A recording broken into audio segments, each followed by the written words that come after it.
Joining us now is Rod McKenzie, who's the public face of Britain's Road Haulage Association. Rod, first off, we're hearing, and we need a bit of clarity on this, I don't know if you know anything about this, talk of an agreement, a plea from Prime Minister Johnson to President Macron to get the trucks moving. Do you know what that involves at all? Is there an agreement on the cards?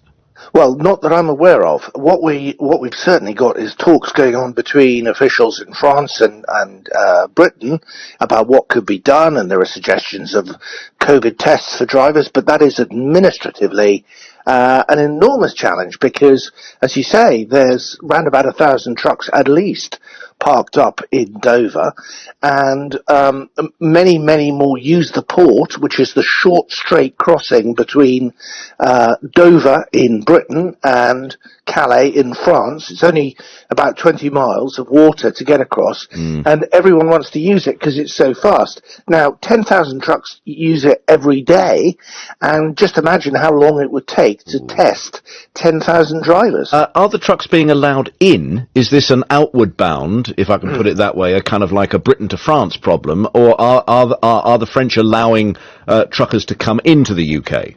Well, the French are allowing truckers to come into the UK, but effectively they're not, if you see what I mean, and I'll try and explain. Because if you're a lorry driver in France heading for Britain, and you know that you're going to be stuck in Britain and probably not get home in time for Christmas. You want to get home for Christmas, don't you? Yeah. Exactly. You wouldn't take the trip. Does this mean this is the situation of some of the fellas who are stuck on the M20 at the moment?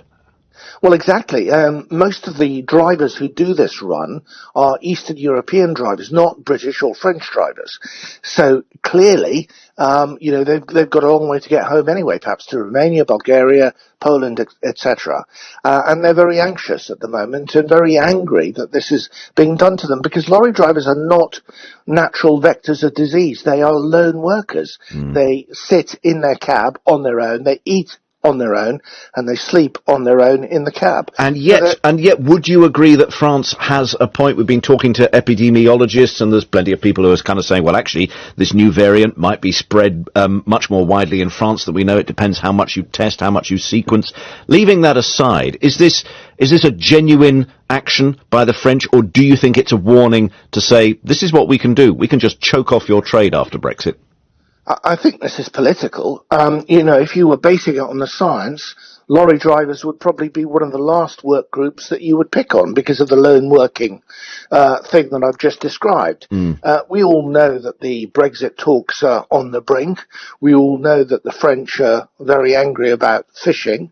And we all know that, politics is often used to leverage these things. What's so desperately unfair is this political move, and we all believe it is, from the Elysee Palace, is in fact hitting innocent lorry drivers who are just doing their job and trying to get home for Christmas. It's very unfair. And an awful lot of fish, which is just sitting there as well. Fish once again at the centre of the issue. Rod, many thanks indeed.